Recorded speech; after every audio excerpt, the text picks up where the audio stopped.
America అధ్యక్షుడు Donald Trump ఒక అతిపెద్ద ఆర్డర్ ఇష్యూ చేశాడు. ఇరాన్పై ఫుల్ అటాక్. అంటే ఆల్రెడీ ఇరాన్ వద్ద వాళ్ళ బాంబర్స్ B-2 బాంబర్, అలాగే బంకర్ బస్టర్డ్ బాంబ్స్, మీకు USS నిమిట్స్, USS రోజవెల్ట్, ఇలాగా మీకు రాకాసి ఓడలు, పెద్ద పెద్ద యుద్ధ విమానాలు, వీటిని అంతా సిద్ధము చేసుకొని ఇరాన్ మీద ఒక ఫుల్ అటాక్ చెయ్యండి అని చెప్పి ఆర్డర్స్ ఇచ్చాడు. మళ్ళీ ఎక్కడో తెలియని భయం. ఇప్పుడు ఇలా చేసిన తరువాత ఏమవుతుంది? సో ఈ ఆలోచన రావడము మళ్ళీ ఆపేయండి, ఇప్పుడు అప్పుడే వద్దు. సో ఒక అమెరికా అధ్యక్షుడికి ఇంత పెద్ద కన్ఫ్యూజన్ ఎందుకు వస్తుంది అంటే చాలా విషయాలు.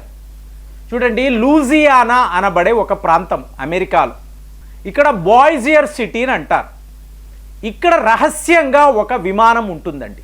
నిన్నటికి నిన్న ఈ విమానము నేరుగా వాషింగ్టన్ DC అంటే వైట్ హౌస్ ఉండే ప్రాంతం ఇక్కడికి వచ్చి సీక్రెట్గా ల్యాండ్ అయ్యింది.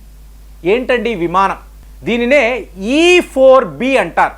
అంటే డూమ్స్ డే ప్లేన్ అని కూడా పిలుస్తారు. డూమ్స్ డే అంటే మహాప్రళయము వచ్చే రోజు. ఈ మహాప్రళయం ఎవరికి? అమెరికాకా, ఇరానా లేదా ఇజ్రాయెల్కా? సో ఆలోచించాలి.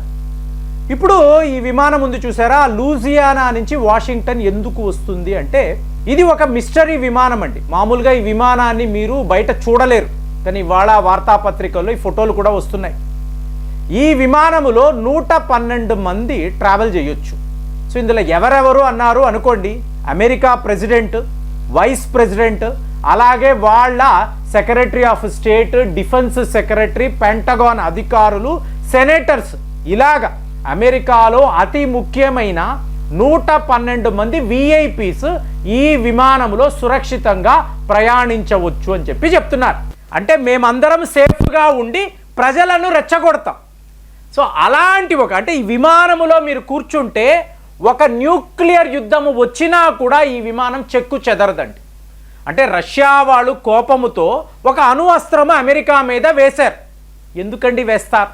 అమెరికాపై రష్యా వాళ్ళు ఒక న్యూక్లియర్ వెపన్ ఎందుకు వాడతారు అంటే మీకు వార్తలు నిన్న ఫస్ట్ చైనా వాడు అమెరికా వాడికి క్లియర్గా చెప్పాడు. అంటే ఇజ్రాయెల్ని వీళ్ళు తేడంలే, చిన్న దేశం, సో వాళ్ళ మీద మాకు ఎందుకు. సో అమెరికా వాళ్ళకి మేము ఫోర్స్ వాడతాము, చైనా వాడు నేను ఫోర్స్ వాడతాను అంటే అర్థం ఏమిటి? మా సైనికులు, మా పీపుల్స్ లిబరేషన్ ఆర్మీ డైరెక్ట్గా యుద్ధములో పాలు పంచుకుంటుంది అనేదే అర్థం. మరి అలా చేస్తారా? చైనా చెయ్యగలదా అంటే 800 బాలిస్టిక్ మిసైల్స్ చైనా వాళ్ళు ఇరాన్ వాళ్ళకి ఇచ్చి ఉన్నారు. ఇప్పుడు చాలామంది నన్ను అడుగుతున్నారు, ప్రేమ్ గారు మీ వెర్షన్ చూస్తున్నప్పుడు మీరు ఇరాన్కి సపోర్ట్గా మాట్లాడుతున్నట్టు అనిపిస్తుంది. ఇద్దరు మిత్ర దేశాలే, కానీ ఒకవైపు మీకు ఇరాన్కి టిల్ట్ అవుతున్నట్టు కనిపిస్తుంది అని అంటారు. ఇక్కడ అవన్నీ ఏం కాదండి. భారత్ యొక్క ఫారిన్ పాలసీ చూసారు అనుకోండి, ఒక దేశాన్ని ఎవరు టార్గెట్ చేసినా ఐక్యరాజ్య సమితిలో పలానా చైనా అంటే చైనాకు కూడా మనం సపోర్ట్గా నిలబడతాం. ఒక దేశాన్ని టార్గెట్ చెయ్యకండి. ఇవాళ ఏమైంది? అమెరికా మిత్ర దేశాలు, ఇజ్రాయెల్ వీళ్ళందరూ కూడా ఇరాన్ని టార్గెట్ చేస్తున్నారు. కారణం అడిగారంటే ఏం చెప్తున్నారు? ఇరాన్ యొక్క న్యూక్లియర్ ప్రోగ్రామ్. మరి ఇవాళ నువ్వు లంచ్ అని చెప్పి పాకిస్తాన్ యొక్క ఆర్మీ చీఫ్, అంటే ఈ ప్రపంచంలో తీవ్రవాదానికి పేరు పొందిన పాకిస్తాన్, వాళ్ళ వద్ద ఎన్ని అణువస్త్రాలు ఉన్నాయండి? మరి వాళ్ళను నువ్వు ఫ్రెండ్లీ కంట్రీ అంటున్నావు. అలాగే ఇరాన్ యొక్క సుప్రీం లీడర్ను ఎలా హత్య చెయ్యాలి, ఈ ప్లానింగ్ అంతా వైట్ హౌస్లో కూర్చొని నువ్వు ఇస్తున్నావు. సో దాంతో అసీముని రబ్బా ఎంత గొప్పగా ఆలోచించావయ్యా డొనాల్డ్ ట్రంప్, నీకు నోబెల్ బహుమతి ఇవ్వాలి. ఇదంతా ఏంటండి? మీరు ఆలోచించారో అనుకోండి, ట్రంప్ తన ఎలక్షన్ క్యాంపెయిన్లో ఏం మాట్లాడారు? ఇప్పుడు నేను ఎందుకు ఇతనికి వ్యతిరేకంగా అంటే, ఇదే ఎలక్షన్ క్యాంపెయిన్లో నేను అమెరికా అధ్యక్షుడినైతే ఈ ప్రపంచంలో యుద్ధాలే లేకుండా చేస్తాను అని చెప్పాడు. పచ్చి అబద్ధం ఆడాడు. మీకు ఇవాళ యుక్రెయిన్ వాళ్ళు రష్యా వాళ్ళ బాంబర్స్పై 60,000 కోట్లు నష్టము కలిగించారండి. ఇదంతా ట్రంప్ వచ్చిన తరువాతే కదా. ఇతనికి తెలియకుండా యుక్రెయిన్ వాళ్ళు ఇంత పని చెయ్యగలరా? ఒకవేళ ట్రంప్ జెలెన్స్కీకి ఫోన్ చేసి ఒరే వద్దురా అంటే వాడు చేయగలడా? అమెరికా అధ్యక్షుడు చెప్పిన తరువాత మిత్ర దేశాలు ఎవరైనా ఈ పని చేయగలరా? ఆలోచించండి. కానీ ట్రంప్ యొక్క కుట్ర, అలాగే ఈరోజు చూడండి ఇజ్రాయెల్ ఇరాన్ యుద్ధము ఈ స్థాయికి, వాళ్ళు లిటరల్గా న్యూక్లియర్ బాంబును కూడా ఎదుర్కోగలిగే, ఆపగలిగే ఒక విమానాన్ని సిద్ధము చేసుకొని, ఇంతవరకు ఎప్పుడైనా అమెరికా చరిత్రలో మీరు విన్నారా? డొనాల్డ్ ట్రంప్ ఇవాళ అర్జెంటుగా వాషింగ్టన్కి ఆ విమానాన్ని రప్పించండి, రేపు ఏమైనా జరిగితే మేము తప్పించుకోవాలి, అమెరికా ప్రజలు ఏమైపోతే మాకేంటి? ఇదంతా ఏంటండి? దీన్ని ఎవడైనా ధర్మ యుద్ధం అని మాట్లాడతాడా? భారత్ ఎప్పుడూ కూడా ఏది రైట్ అటువైపే మనం నిలబడ్డాం. సో ఇప్పుడు ఏమైంది మీకు? చైనా వైపు నుంచి 800 బాలిస్టిక్ మిజైల్స్ అన్నప్పుడు ఇది ఎంత డేంజర్ అండి. ఒకవేళ ఇరాన్ వాళ్ళు, నిన్న మాట్లాడిన ఇజ్రాయెల్ వాళ్ళ వద్ద మీకు ఆయుధాలు తగ్గిపోయాయి, అలాంటప్పుడు ఇరాన్ తలచుకుంటే ఇవాళ వీళ్ళు ఇజ్రాయెల్ మీద ఫుల్ ఫ్లెడ్జ్డ్ వార్ అన్నారు అనుకోండి, ఆ దేశం ఏమైపోతుంది? అక్కడ నివసించే ప్రజల పరిస్థితి ఏంటి? ఇవన్నీ ఆలోచించడం లేదు.